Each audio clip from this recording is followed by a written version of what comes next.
Hello friends, welcome back my YouTube channel OT medical lecture. आज हम बात करेंगे यह सीरीज के पार्ट 2 वीडियो में एक बहुत ही इम्पोर्टेंट लाइफ सेविंग प्रोसीजर के बारे में, एंडोट्रेकियल इंट्यूबेशन। यह प्रोसीजर ओटी, आईसीयू, इमरजेंसी और एनेस्थेसिया में बहुत यूज होती है। इस वीडियो में हम बात करेंगे एंडोट्रेकियल इंट्यूबेशन के इंट्रोडक्शन, डेफिनेशन, इंडिकेशन, कब और क्यों इंट्यूबेट करते हैं, root of endotracheal intubation and technique. So let's start the video. Endotracheal intubation. Endotracheal intubation एक ऐसा प्रोसेस है जिसमें एक ट्यूब जो कि ईटी ट्यूब होती है, माउथ या नोज के थ्रू ट्रेकिया में इंसर्ट की जाती है।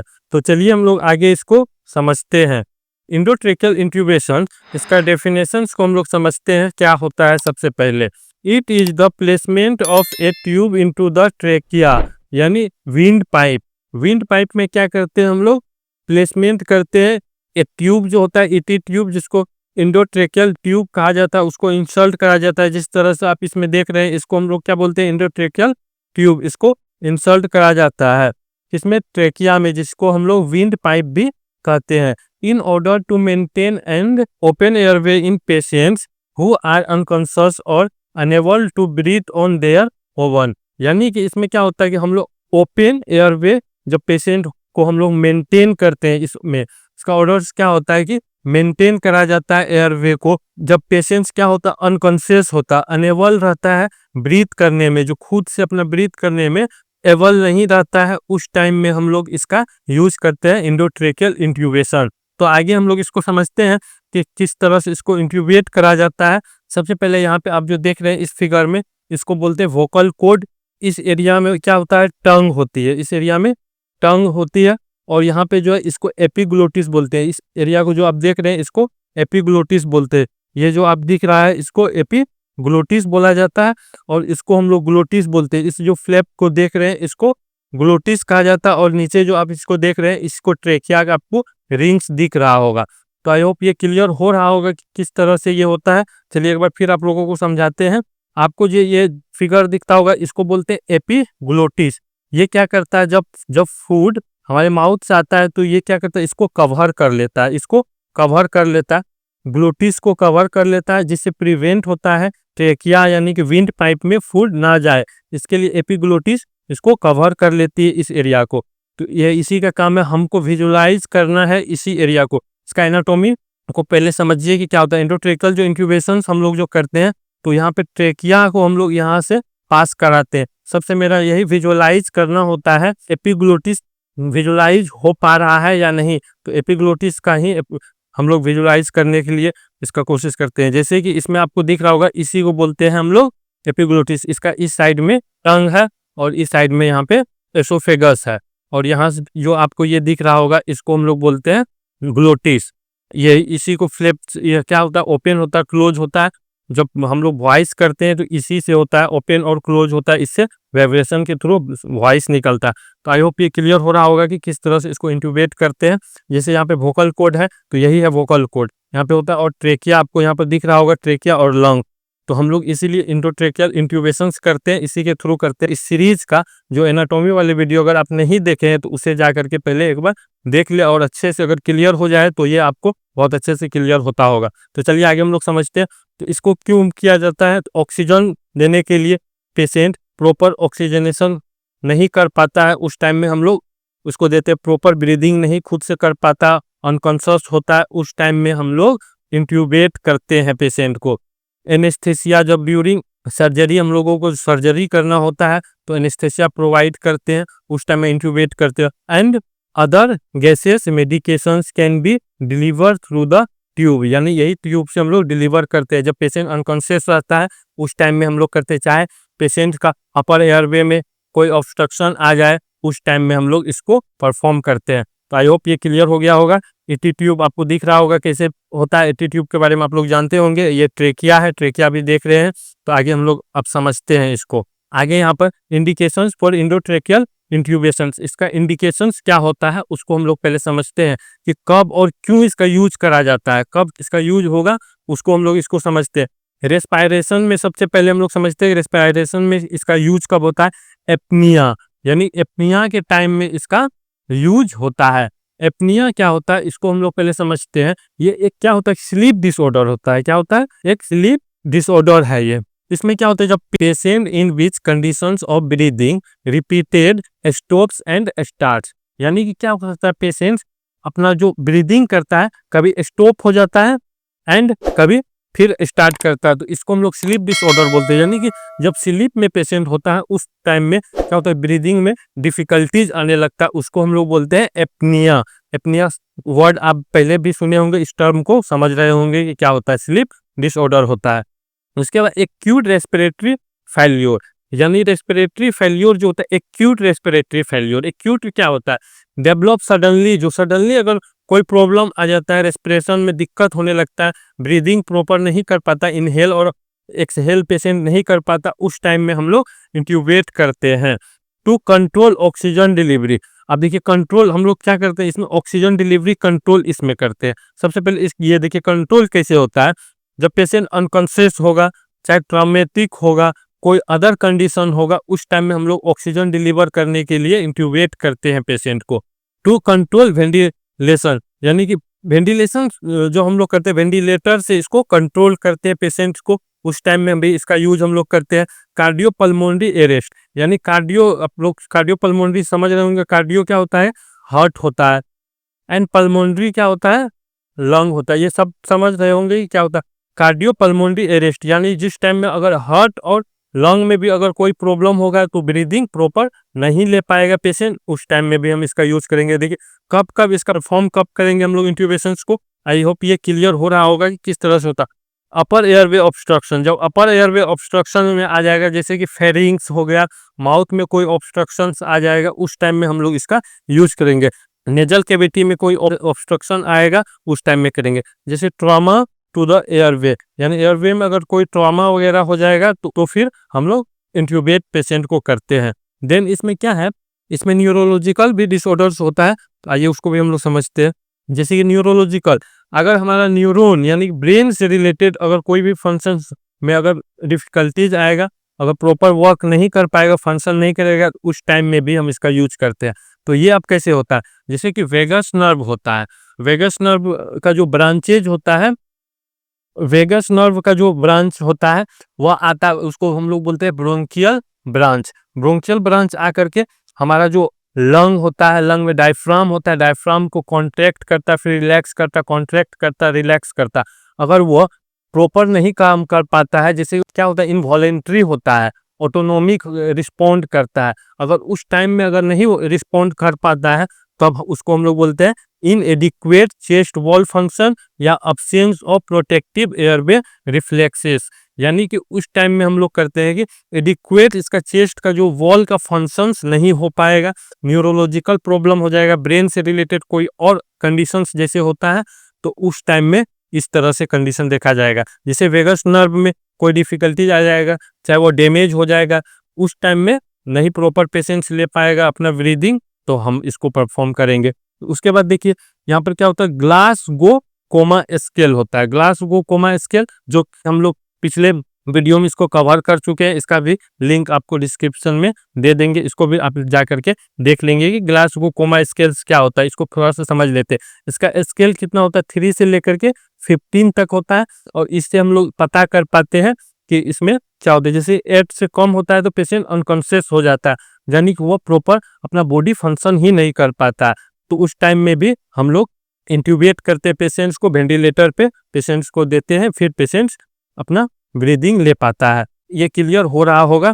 तो आगे हम लोग इसको देखेंगे। अदर्स में हम लोग क्या करते हैं, ड्यूरिंग एनेस्थेसिया, जब एनेस्थेसिया देते हैं, तो मेरा मेन पर्पस क्या है कि एनेस्थेसिया में ही हम लोग इसका यूज करते हैं, आईसीयू पे पेशेंट्स को इंट्यूबेट करते हैं, उसके लिए हम लोग इस टॉपिक को कवर कर रहे हैं। जिसे पॉइजनिंग केस आ जाएगा उस टाइम में करेंगे हम लोग, जब एनेस्थेसिया देते हैं, जनरल एनेस्थेसिया जो प्रोवाइड करते हैं उस टाइम में हम लोग इंट्यूबेट करते हैं। पॉइजनिंग पेशेंट जब आएगा तो उस टाइम में हम लोग करेंगे एनाफ्लेक्टिक रिएक्शन। देखिए यह सबसे है कि एनाफ्लेक्टिक रिएक्शन क्या होता है, ये एक सीवियर एलर्जिक रिएक्शन है, ये एक क्या है, सीवियर एलर्जिक रिएक्शन है, that can be life threatening, यानी कि इसमें क्या हो सकता है, लाइफ थ्रेटनिंग हो सकता है, तो हम उस टाइम में इसका यूज करते हैं। डिफिकल्ट हो जाता है, इसमें क्या होता है, इसका कुछ कंडीशंस होता है कि डिफिकल्ट हो जाता है, इसका एयरवे क्या होता है, डिफिकल्टीज हो जाता है, इसको ब्रीदिंग प्रॉपर नहीं पेशेंट ले पाता, उस टाइम में हम इसको परफॉर्म करते हैं। और अदर सिम्टम्स इसमें देखा जाता है, विजिंग यानी घरघराहट का साउंड देखा जाता है, पेशेंट में शॉक भी आ सकता है, नोजिया वोमिटिंग आ सकता है, बॉडी में इचिंग आ सकता है, रेशेस आ जाता है बॉडी पे, स्किन में, तो इसको हम लोग बोलते हैं एनाफिलेक्टिक रिएक्शन। ये अदर टॉपिक है, इसको आप क्या करके समझ सकते हैं। इंडिकेशंस में इतना को हम लोग इंक्लूड करते हैं, इससे हम लोग पता कर पाते हैं कि पेशेंट्स को क्या करना है, इंट्यूबेट करना है या नहीं करना है, इंडोट्रेकियल इंट्यूबेशंस करना है या नहीं करना है। आई होप ये क्लियर हो गया होगा कि किस तरह से होता है। रेस्पिरेशन में कैसे करते हैं, न्यूरोलॉजिक जब कंडीशन आ जाता है उस टाइम में हम कैसे करते हैं, और अदर में आप लोग समझ गए होंगे कि किस तरह से होता है। आगे हम लोग बढ़ते हैं, रूट्स ऑफ इंडोट्रेकियल इंट्यूबेशंस। देखिए अब इसका रूट्स क्या होता है, रूट्स को भी हम समझना मोस्ट इंपोर्टेंट है। इंडोट्रेकियल इंट्यूबेशंस का रूट्स क्या होता है, ओरोट्रेकियल इंट्यूबेशन होता है, नेजोट्रेकियल इंट्यूबेशंस होता है। देखिए दो रूट से हम लोग इंट्यूबेट पेशेंट को कर सकते हैं, ओरोट्रेकियल इंट्यूबेशंस कर सकते हैं, नेजोट्रेकियल इंट्यूबेशंस करते हैं। चलिए दोनों को हम लोग समझते हैं। जैसे यहाँ पे आप इस फिगर में जो देख रहे हैं, इसमें क्या है, ओरोट्रेकियल इंट्यूबेशन। मोस्टली आप लोग ओरोट्रेकियल इंट्यूबेशंस ही देखे होंगे। और यहाँ पे क्या है, नेजोट्रेकियल इंट्यूबेशंस। जब डिफिकल्टीज आ जाती है ओरल कैविटी में, उस टाइम में हम लोग करते हैं नेजोट्रेकियल इंट्यूबेशन। तो चलिए हम लोग आगे समझते हैं। In endotracheal intubations and endotracheal tube is passed through the mouth. यानी क्या करते हैं हम लोग, माउथ से पास करते हैं, एरिंग्स होता है, फिर लेरिंग्स होता है, larynx and vocal cord into the trachea. यानी कि क्या करते हैं हम लोग, माउथ से पास करते हैं। एरिंग्स कहाँ होता है, आप लोग प्रीवियस वीडियो, इस सीरीज का जो फर्स्ट वीडियो है उसमें हम लोग एनाटॉमी पे डिस्कस किए हैं, उसमें आप लोग देखे होंगे कि किस तरह से इसमें फेरिंग्स होता है, लेरिंग्स होता है, सारा चीज पे हम लोग डिस्कस कर चुके हैं। तो आप लोग समझ रहे होंगे कि माउथ से क्या होता है, फेरिंग्स के पास आता है, लेरिंग्स होते हुए जो वोकल कॉर्ड होता है लेरिंग्स का ही पार्ट है, इनटू ट्रेकिया में हम लोग ट्यूब को इंसर्ट कर देते हैं। देन इसमें क्या होता है, इसको मोस्ट प्रिफरेबल ये होता है, क्या होता है, मोस्ट प्रिफरेबल होता है, जो कि पेशेंट्स के लिए बहुत ही आसान होता है, हम लोग के लिए बहुत आसान होता है। इसमें ट्रॉमा का चांस बहुत कम होता है। एंड इसमें हम लोग अब समझते हैं, ये समझ गए होंगे कि किस तरह से इसको हम लोग इंट्यूबेट करते हैं। देन नेजोट्रेकियल इंट्यूबेशंस को समझते हैं। In this types of intubations a tube is passed through the nose. आप देखिए यहाँ क्या होता है, नोज से हम लोग पास करते हैं, उसके बाद फेरिंग्स के पास फिर आएगा, लेरिंग्स के पास आएगा, वोकल कॉर्ड से फिर हम लोग ट्रेकिया में जाते हैं। तो आप समझ गए कि रूट हम लोग करते हैं, एक तो नोज से जाते हैं, जो कि नोज यहाँ पे आप जो देख रहे हैं ये नेजल कैविटी है, नेजल कैविटी से आकर के फिर हमारे फेरिंग्स और लेरिंग्स होते हुए ट्रेकिया के पास चले आता है। और इसमें माउथ कैविटी से होते हुए फेरिंग्स लेरिंग्स के थ्रू ट्रेकिया में आ जाता है। तो आई होप ये क्लियर हो रहा होगा कि किस तरह से होता है। इसमें देखिए माउथ से हम लोग आते हैं, इसमें नोज से आते हैं, दो इसमें चेंज है, सिर्फ इतना से हम लोग को समझना है कि किस तरह से इसका होता है। उसके बाद क्या है, vascular area and not very clear area. यानी इसको हम लोग क्यों नेजल से न्यू नहीं करते हैं, इसमें क्या होता है, वेस्कुलर एरिया, यानी कि इसमें वेसल्स होता है, कैपिलरीज। नेजल कैविटी में क्या होता है कि वेसल होता है, कैपिलरीज होता है, बहुत ही थीन ब्लड वेसल होता है। तो वो रप्चर होने के बाद ब्लीडिंग होने का बहुत ही ज़्यादा चांसेस होता है, इससे क्या होगा, और एयरवे में ऑब्स्ट्रक्शन आ सकता है। इसीलिए हम लोग नेजल को बहुत ही कम, रेयर केस में इसको हम लोग, डिफिकल्टी जब आ जाता है रेयर केस में हम इसको परफॉर्म करते हैं। तो आई होप ये क्लियर हो गया होगा कि किस तरह से करते हैं। मैक्सिमम क्या होता है, ओरोट्रेकियल इंट्यूबेशन होता है, नेजोट्रेकियल बहुत कम रेयर केस में करा जाता है। तो चलिए अब आगे हम लोग समझते हैं ओरोट्रेकियल इंट्यूबेशन वर्सेस नेजोट्रेकियल इंट्यूबेशन, ये क्या होता है, दोनों को हम लोग को समझते हैं। Orotracheal intubation is the usual methods of intubation. यानी यूजुअली ये यूज करा जाता है, ये मेथड को हम लोग जब भी इंट्यूबेट करते हैं इसी मेथड से करते हैं। Nasal intubation is performed when the oral route is difficult and impossible. यानी कि जब माउथ से क्या होता है, डिफिकल्ट हो जाता है, इम्पॉसिबल होता है, उस टाइम में हम लोग नोज का करते हैं। इस रीजन में भी हम लोग कर सकते हैं, अगर माउथ का कोई सर्जरी होता होगा, माउथ से रिलेटेड कोई अगर सर्जरी होगा, उस टाइम में हम लोग नेजल कैविटी यानी कि नेजोट्रेकियल इंट्यूबेशन करते हैं। There is increased risk of sinusitis with nasotracheal intubation. यानी साइनसाइटिस जो होता है उसका होने के चांस, रिस्क इसमें बढ़ जाता है, यानी इसका रिस्क बढ़ जाता है कि साइनस में आइटिस होने का, इन्फ्लेमेशन होने का चांस इसमें बहुत ही ज़्यादा हो जाता है, इसीलिए इसका हम लोग यूज बहुत कम करते हैं। तो देन आगे हम लोग बढ़ते हैं, आगे इसका देखते हैं टेक्निक्स ऑफ इंट्यूबेशन, यानी इसका टेक्निक्स को हम लोग समझते हैं, इसको हम लोग आगे डेप्थ में समझेंगे। तो चलिए हम लोग इसको पहले समझते हैं। डायरेक्ट लेरिंगोस्कोपिक इंट्यूबेशन, यानी डायरेक्ट लेरिंगोस्कोपिक इंट्यूबेशन जो आप इस फिगर में जो देख रहे हैं इसको बोलते हैं डायरेक्ट लेरिंगोस्कोपिक इंट्यूबेशन। इसमें डायरेक्ट विजुलाइज हो पाता है, यानी कि पेशेंट्स का जो वॉइस बॉक्स होता है जिसको हम लोग बोलते हैं वोकल कोड, उसको डायरेक्ट इसमें क्या होता है कि विजुलाइज हो पाता है अंडर द डायरेक्ट विजन, यानी लेरिंग्स से जा करके डायरेक्ट विजन हो पाता है, इसीलिए हम लोग इसको बोलते हैं डायरेक्ट लेरिंगोस्कोपिक इंट्यूबेशन। यहाँ पेशेंट का जो लेरिंग्स होता है उसको जो भी डॉक्टर्स होगा उसको डायरेक्ट यहाँ पर विजुलाइज होता है, जिसमें लेरिंगोस्कोपिक हम लोग करके यहाँ से पता कर पाते हैं और वहाँ से इंट्यूबेट कर पाते हैं। देन फाइब्रो ऑप्टिक ब्रोंकोस्कोपिक इंट्यूबेशन करते हैं। फाइबर ऑप्टिक जो होता है इसमें एक क्या होता है फ्लेक्सिबल्स ब्रोंकोस्कोप्स होता है, विच यूज्ड थिन फ्लेक्सिबल्स ग्लास इसमें लगा हुआ होता है। इसमें जो ग्लास लगा हुआ होता है एक थिन ग्लास लगा हुआ रहता है फाइबर्स का, जो कि क्या होता है ट्रांसमिट करता है एक लाइट और इमेज बनाता है, जो कि आपको इस वीडियो में जो दिख रहा होगा इसी को बोलते हैं। इसमें जो आप देख रहे हैं इसमें इसको इंसर्ट करा जाता है, फ्लेक्सिबल स्ट्रिप होता है इसमें, फाइबर ऑप्टिक्स ब्रोंकोस्कोपिक्स के थ्रू हम लोग करते हैं, जिसको इसको स्टैंडर्ड गोल्ड मेथड से भी बोला जाता है। इससे पेशेंट का इंट्यूबेशन होने का चांस 94% सक्सेसफुल होता है।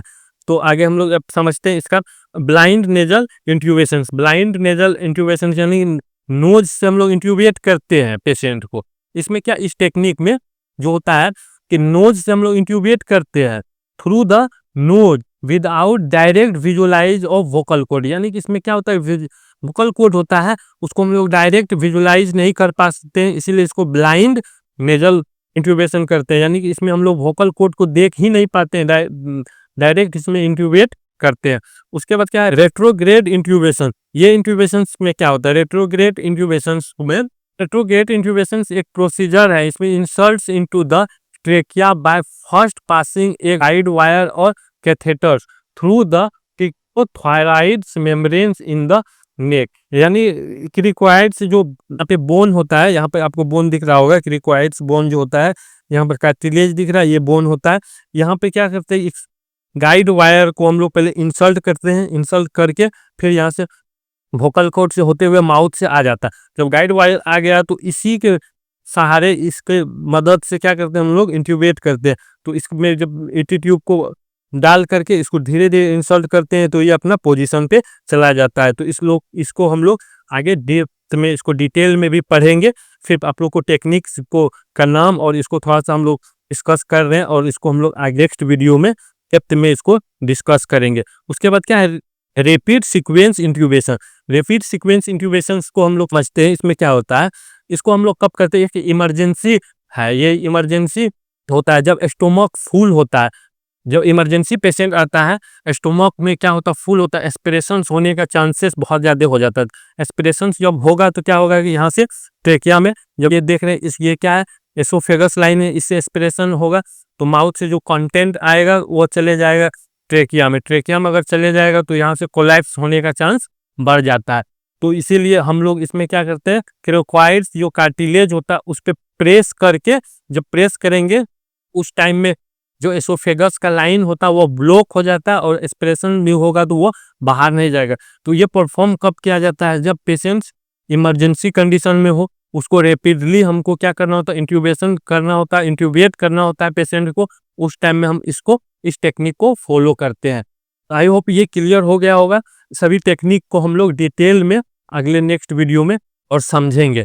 अगर ये सीरीज आप लोगों को क्लियरली समझ में आ रहा होगा तो सीरीज को आप लोग कवर कीजिएगा, और साथ ही अगर चैनल पे नए आए हैं तो चैनल को लाइक और सब्सक्राइब कर दें, साथ ही बेल आइकन को भी प्रेस कर दें, इससे कि आपके पास जो न्यू वीडियो आए वो आपके पास सबसे पहले पहुंचे।